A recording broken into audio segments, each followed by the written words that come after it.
قرآن مجید کتاب ہدایت ہے، رمضان المبارک میں اتاری گئی، لیلۃ القدر کو، اور پھر تدریجاً ضرورت کے مطابق ایمان والوں کے دلوں کو مضبوط کرنے کے لیے 23 سال میں اترتی رہی، 23 سال میں جا کر مکمل ہوئی۔ اللہ تعالیٰ نے یہ جو قرآن ہے یہ عظیم الشان کتاب بنائی ہے۔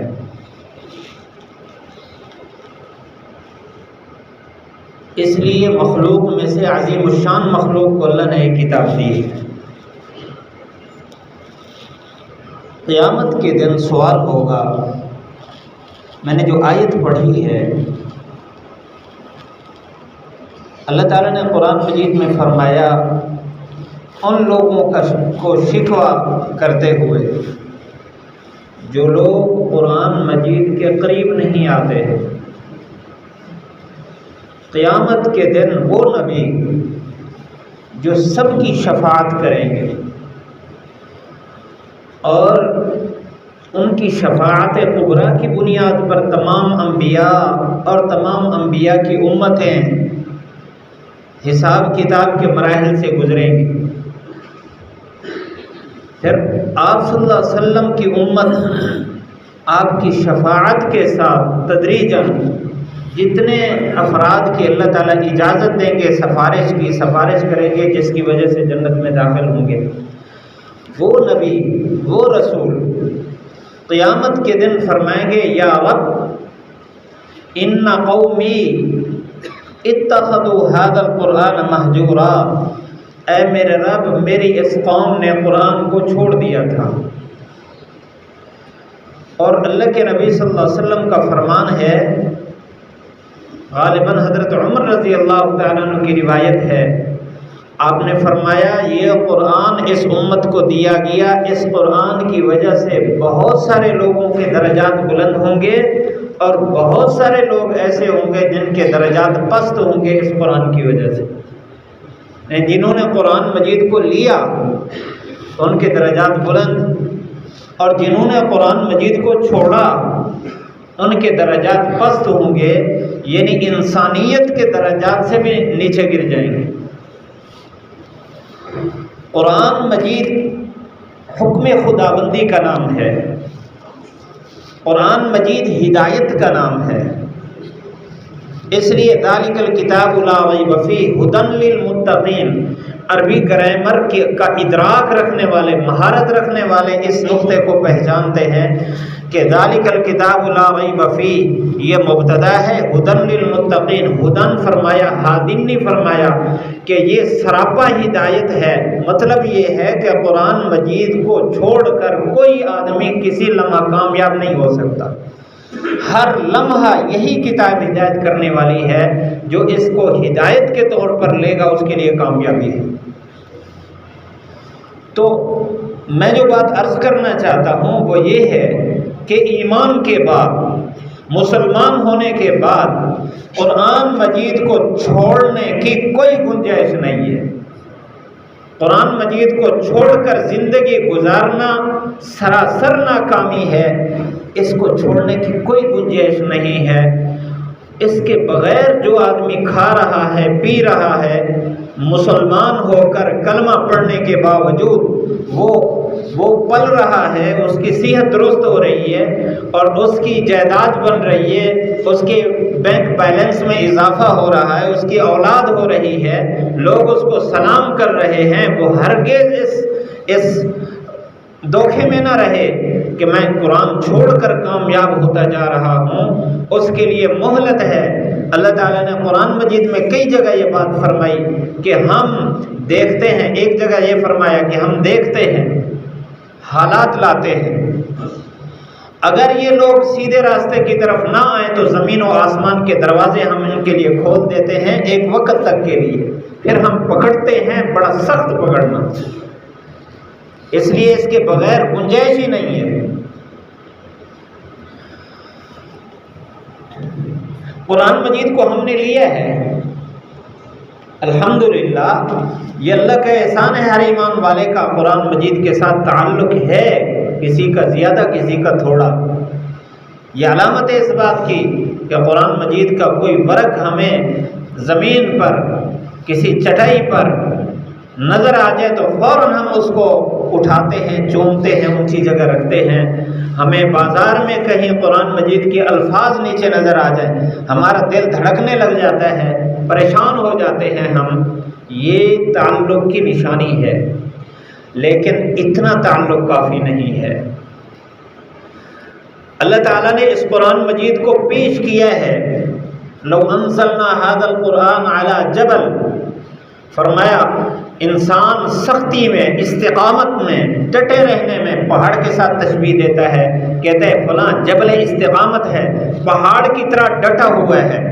اللہ نے اسی پہاڑ کی مثال دی ہے، لو انزلنا هذا القرآن على جبل لرأيته خاشعا متصدعا من خشية اللہ، اگر ہم اس کو پہاڑ جیسی سخت چیز پر اتارتے تو آپ اس پہاڑ کو بھی دیکھتے کہ اللہ کے خوف سے لرز رہا ہو۔ اگر قرآن کا اتنا تعلق کافی ہوتا، قرآن مجید کے الفاظ پڑھنے ہیں، اس کو سینے سے لگانا ہے، آنکھوں کے ساتھ لگانا ہے، گھر کی الماری میں غلاف لپیٹ کر اس کو رکھنا ہے، اگر اتنا تعلق کافی ہوتا تو اس کے لیے تو پہاڑ اس سے زیادہ ہمت رکھتا تھا۔ اگر اتنا کافی ہوتا کہ اس کو پڑھ لینا ہے، اللہ تعالیٰ نے زبان انسان کو دی ہے تو پہاڑ کو بھی اللہ تعالیٰ ہمت دیتے تھا، زبور کو پہاڑ بھی پڑھتے تھے۔ قرآن مجید میں اس کا تذکرہ ہے، جب داؤد علیہ السلام زبور کی تلاوت کرتے تھے تو پہاڑ بھی ساتھ پڑھتے تھے، پرندے بھی ساتھ پڑھتے تھے۔ تو قرآن مجید کا پڑھنا محض یہ قرآن کا حق نہیں ہے، تعلق ضرور ہے، فائدہ اس کا ضرور ہے۔ قرآن مجید کا حق کیا ہے؟ جس بنیاد پر قیامت کے دن اللہ تعالیٰ، اللہ کے نبی صلی اللہ علیہ وسلم اللہ کے سامنے ہماری شکایت کر رہے ہوں گے کہ اس قوم نے قرآن کو چھوڑ دیا ہے، وہ کون سی چیز ہے؟ ہم دیکھ رہے ہیں اس زمانے میں، خصوصاً پاکستان میں، اس سال یہ جو رمضان سے پہلے شعبان آیا ہے، اس سال وفاق المدارس العربیہ میں قرآن مجید مکمل کر کے امتحان دینے والے بچوں کی تعداد 1 لاکھ تھی۔ 1 لاکھ قرآن مجید کا حافظ ہوا ہے۔ یہ وہ مدارس ہیں جو وفاق کے تحت امتحان دیتے ہیں۔ اس کے علاوہ کتنے حفاظ تیار ہوتے ہیں۔ قرآن مجید کے الفاظ کو یاد کرنے کے لیے تو اللہ تعالیٰ نے خود حفاظت کا ذمہ لیا ہے، تو اتنے لوگ حافظ ہو رہے ہیں۔ لیکن ہم دیکھتے ہیں قرآن مجید کتاب ہدایت ہے، ہم ہر رکعت میں پڑھتے ہیں اہدنا الصراط المستقیم، یا اللہ میں سیدھا راستہ دکھا۔ سورۃ فاتحہ یہ دعا ہے، اس کو سورۃ الدعا بھی کہتے ہیں، یہ دعا ہے۔ اس کے بعد اللہ نے بتا دیا کہ تم نے ہدایت مانگی ہے، ہدایت یہ کتاب ہے، اس کو لو۔ اب اس کو ہم اپنی زندگی میں غور کریں، معاشرے میں دیکھیں، کیا ہم نے اس کو کتاب ہدایت بنایا ہے؟ اللہ تعالیٰ نے جو زمین آسمان کو ہمارے خدمت پر لگا دیا، بادل اللہ اٹھاتا ہے، پھیلاتا ہے، برساتا ہے، اور زمین ہر وقت ہمیں پانی دے رہی ہے۔ کسی لمحہ اس نے یہ نہیں کہا کہ آج کے دن پانی کی چھٹی ہے، اور ہوا چل رہی ہے، ہمیں بازار سے خریدنی نہیں پڑتی۔ بن مانگے اللہ تعالیٰ نے ہمارے جسم میں لاکھوں مشینری چلا رکھی ہیں، ہمیں ان کا پتہ ہی نہیں ہے۔ یہ کس مقصد کے لیے ہے سارا نظام؟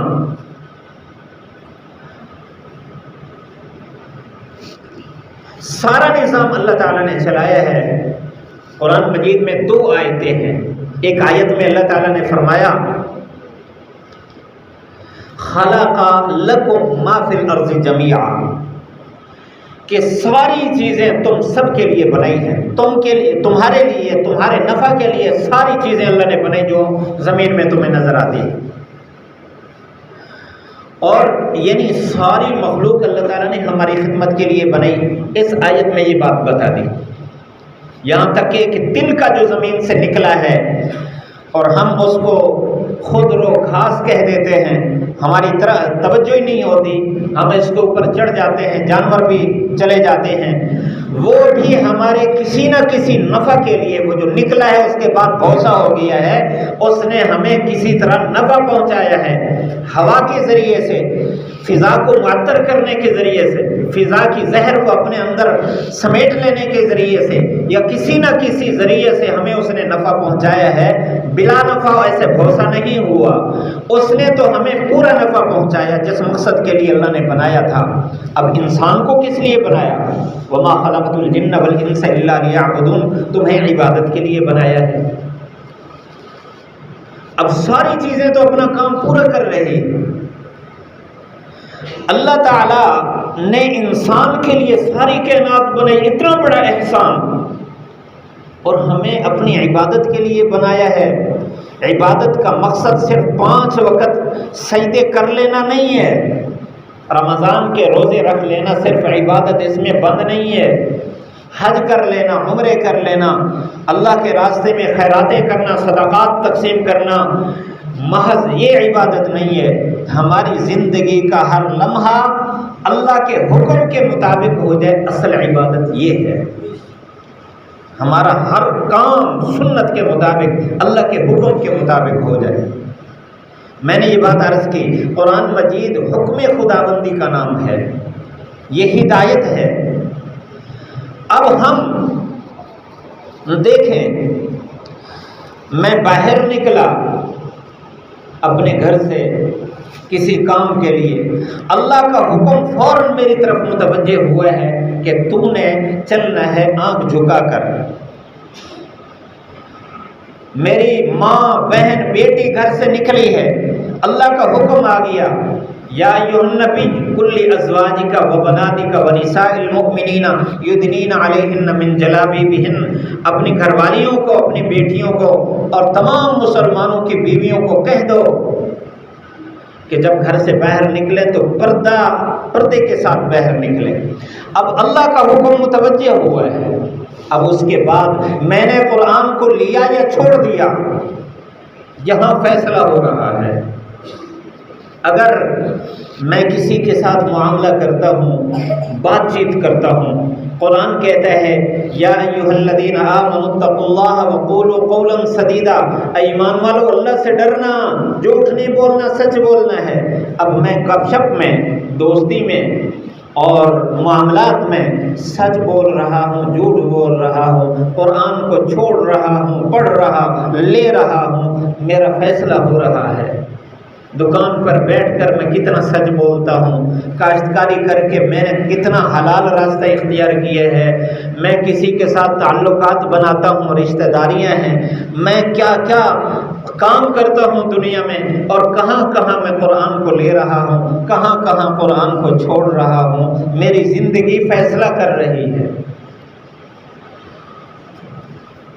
دیکھنا یہ ہے، اگر اچانک اللہ کی طرف سے فیصلہ آ جائے،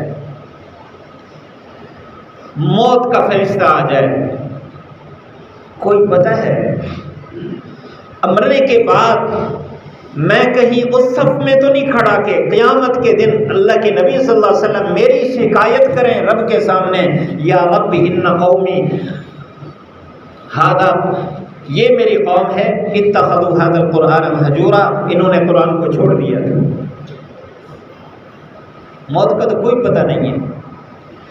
3 دن پہلے کی بات ہے، ہمارے ایک مولانا صاحب ہیں، مولانا یحییٰ عباسی صاحب مظفر گڑھ کے، ان کا صاحبزادہ 3ری منزل میں سویا ہوا ہے، 3ری منزل میں، اور بیڈ سے پاؤں نیچے اترا ہوا تھا، نیند میں تھا۔ 3ری منزل میں سانپ پہنچا، اس نے پاؤں کو ڈسا، وہیں فوت ہو گئی۔ تیسری منزل میں، اور بڑی گھر کے ارد گرد حفاظت کے سارے انتظامات ہیں، پھلواری ہے، پتہ نہیں کس طریقے سے آیا، اللہ کا حکم لے کر آیا، موت کا تو کوئی پتہ نہیں ہے۔ تو میری عرض یہ ہے کہ قرآن کی یہ آیت ہمیں جھنجھوڑ رہی ہے کہ ہم نے قرآن کو چھوڑا ہوا ہے، کہیں ایسا نہ ہو کہ ہمارا شمار اس گروہ کے ساتھ ہو جائے جس کے بارے میں اللہ کے نبی صلی اللہ علیہ وسلم شکایت کریں گے۔ اللہ تعالیٰ نے قرآن مجید میں ایک جگہ فرمایا، ہم اپنی سطح کو دیکھ لیں کہ ہماری سطح کیا ہے، ہماری سوچ کیا ہے اور ہماری حقیقت کیا ہے۔ ہم خوش فہمی میں مبتلا ہیں، خوش ہیں ہم کہ ہم سچے مسلمان ہیں، یہ حقیقت ہے۔ اللہ کریم ذات ہے، رحیم ذات ہے، وہ بخشنے والا ہے، وہ کرم کرنے والا ہے، اس کی رحمت کی انتہا نہیں ہے، وسعت رحمتی کل شیء، یہ اپنی جگہ ہے۔ لیکن میری ذمہ داری کیا ہے کہ میں اپنے آپ کو کس سطح پر رکھوں؟ کوتاہی ہو جائے اللہ بخشے گا، لیکن میں نے اپنے آپ کو کس سطح پر رکھا ہوا ہے؟ لمحہ فکریہ یہ ہے، مجھے یہ بات سوچنی ہے۔ میں ایک کتاب میں پڑھ رہا تھا، اللہ تعالیٰ نے قرآن مجید میں فرمایا، جو لوگ قرآن کو چھوڑنے والے ہیں، ایمان چھوڑ دیا، قرآن کے احکام چھوڑ دیے، اولئک کالانعام بل ہم اضل، کہ یہ جانور ہیں بلکہ جانوروں سے بھی بدتر ہیں۔ اللہ تعالیٰ نے انسان کی یہ سطح بتائی ہے، کیونکہ انہوں نے رب کے ساتھ وفاداری نہیں کی، رب کا کھایا، رب کا پیا، اس کی زمین پر رہے۔ اللہ تعالیٰ نے قرآن مجید میں ایک مثال دی ہے، والعادیات ضبحا فالموریات قدحا فالمغیرات صبحا فاثرن به نقعا فوسطن به جمعا۔ یہ گھوڑوں کی صفات بیان فرمائی ہے، صفات بیان کرنے کے بعد فرمایا ان الانسان لربه لکنود، انسان تو رب کا انتہائی ناشکر ہے۔ گھوڑے کا انسان کے ساتھ کیا مناسبت ہے؟ جواب قسم اور جواب قسم میں مناسبت ہوتی ہے۔ گھوڑے کو دیکھیں، صفات بیان فرمائی کہ چوروں اور ڈاکوں کا گھوڑا ہو یا مجاہدین کا گھوڑا ہو، جس نے اس کو کھلایا پلایا، اگر خطرات کی جگہ پر ڈال دے اس کو، تو یہ صبح کے وقت جب آرام کا وقت ہوتا ہے، اس وقت بھی پوری قوت کے ساتھ چنگاریاں اڑاتا ہے، گھس جاتا ہے مجمع میں، پیچھے نہیں ہٹتا، اور اپنے آپ کو، اپنے مالک کو بچانے کے لیے کبھی آگے جاتا ہے کبھی پیچھے جاتا ہے، اس کو اپنی جان کی پرواہ نہیں ہوتی۔ چلو ہم نے اس معاشرے ان گھوڑوں کو نہ دیکھا ہو تو قریب زمانے میں یہاں تانگے چلتے تھے، ہم ان پر غور کر لیں، ہم تانگوں پر سواری کرتے تھے، دیکھتے تھے، گھوڑا بالکل نحیف محسوس ہوتا بسا ہوگا، اب اس کے اوپر اس نے 6 آدمی کو بٹھا رکھا ہے، 7واں خود بیٹھا ہے، صبح کو اس نے چند دانے ڈالے اور پانی پلایا، اس کے بعد سارا دن اس کو ملتان سے راواں تک چلا رہا ہے۔ اب اس کو کھانے کا نظم نہیں، پینے کا نظم نہیں۔ کبھی گھوڑے نے انکار کیا ہے؟ جب اس کو چلاتا ہے چل پڑتا ہے، بسا اوقات سست ہوتا ہے تو اس کو چھمک مارتا ہے، اور اس کو اس کے سائے، اس کے گھاس پانی کا نظم نہیں بناتا۔ بہت دفعہ ایسا دیکھا کہ گھوڑے کو ایک جگہ کھڑا کیا تو پیاس کی وجہ سے اس نے ساتھ گندی نالی میں منہ ڈال دیا، اسے پانی پی لیا، کتنا پیاسا تھا، لیکن اس نے اس کا انکار نہیں کیا جس نے اس کو تھوڑا سا دانا ڈالا تھا۔ رب کا کتنا کھا رہے ہیں، رب کی ناشکری کر رہے ہیں۔ شکر گزاری یہ ہے کہ اللہ کا جب حکم آ جائے، اب اس حکم کے بعد اللہ کے حکم کو چھوڑنا، قرآن کو چھوڑنا ہے۔ قرآن مجید نے ہمیں ہر کام کی ہدایت کی ہے، اور جہاں واضح نہیں تھا تو قرآن نے کہہ دیا ہے ما آتاکم الرسول فخذوہ، جو نبی تمہیں دے وہ بھی لے لو، جس سے نبی روک لے اس سے رک جاؤ۔ یہ بھی قرآن کا فیصلہ ہے۔ جس نے قرآن مجید کو مضبوطی سے پکڑا ہے تو قرآن مجید اس کو عزت دے گا، جس نے مضبوطی سے نہیں پکڑا قرآن مجید اس کو ذلت اور خواری کے آخری کنارے پر پہنچاتا ہے۔ ایک آیت عرض کرتا ہوں، قرآن مجید میں اللہ تعالیٰ نے ایک جگہ فرمایا من اعرض عن ذکری فإن له معیشة ضنکا، ذکر سے مراد قرآن ہے، جس نے قرآن سے اعراض کیا فرمایا ہم اس کی زندگی تنگ کر دیتے ہیں، باوجود مال دولت کے، باوجود فراوانی کے اسباب کے مہیا ہونے کے، اس کی زندگی تنگ کر دیتے ہیں۔ یہ دنیا ہے، منحشرہ یوم القیامت اعمی، قیامت کے دن اللہ جب اٹھے گا اللہ اس کو اندھا اٹھائیں گے، کہے گا کہ یا اللہ میں دنیا میں تو بالکل دیکھتا تھا، اللہ تعالیٰ فرمائیں گے دنیا میں تو نے ہمیں بھلا دیا، آج ہم نے تجھے بھلا دیا۔ تو میرے دوستو، سب سے پہلے میں خود اپنے آپ کو مخاطب کر کے یہ بات کر رہا ہوں، ہمیں قرآن کے قریب آنا ہے، ہمیں اپنی معاش کی اتنی فکر ہے، ساری اولاد کو ہم نے معاش کے راستوں پر دھکیلا ہوا ہے، اور ہمیں شیطان نے غلط پٹی پڑھا رکھی ہے کہ قرآن کی طرف آؤ گے، بچوں کو قرآن پڑھاؤ گے تو معیشت تنگ ہو جائے گی، کہاں سے کھاؤ گے، کیسے عزت بنے گی۔ یاد رکھنا، اگر معاشرے میں ایک عالم ہے، اگرچہ علماء میرے سے ناراض ہوں لیکن میں حقیقت بیان کر رہا ہوں، اگر معاشرے میں آپ دیکھیں کہ عالم دین ہے اور قرآن مجید کا حافظ ہے اور سینہ اس کا قرآن مجید کے ساتھ بھرا ہوا ہے، پھر بھی اس کی زندگی تنگ ہے، لوگوں کے سامنے ٹوپیاں اٹھا کے کھڑا ہے اور منتیں کرتا ہے، پاؤں پکڑتا ہے، تو اس نے بھی قرآن کو چھوڑا ہوا ہے، اس لیے اس کی یہ زندگی ہے۔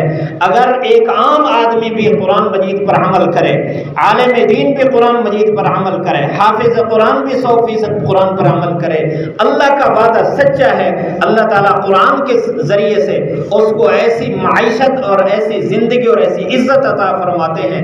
اس وقت بھی، اس زمانے میں بھی جب لوگ قرآن مجید سے دور ہیں، ایسے لوگ اس دنیا میں موجود ہیں جو قرآن مجید کے ساتھ مکمل چمٹے ہوئے ہیں، اللہ نے ان کو عزت سے نوازا ہے، وہ لوگوں کے سامنے ٹوپیاں نہیں پھیلاتے، وہ لوگوں کے سامنے ہاتھ نہیں پھیلاتے، اللہ ان کو بھی کھلاتا ہے۔ اس وجہ سے قرآن کا فیصلہ حق ہے، اپنے بچوں کو ٹھیک ہے معیشت بھی سکھائیں لیکن قرآن سے دور نہ کریں، اپنے بچوں کو خود قرآن مجید پڑھیں، قرآن مجید کے قریب آئیں گے تو اللہ دنیا میں بنائے گا، عزت بھی آخرت بھی بنائے گا۔ اس کے علاوہ چارہ نہیں ہے، اس کے علاوہ گزارا نہیں ہے، اس کے علاوہ سکون نہیں ہے، یہی اللہ کا فیصلہ ہے، یہی اٹل فیصلہ ہے، اور قرآن مجید حکم خدا بندی ہے، اس کے بغیر ایمان والے کی زندگی نہیں ہے۔ اللہ تعالی ہم سب کو عمل کی توفیق نصیب فرمائے۔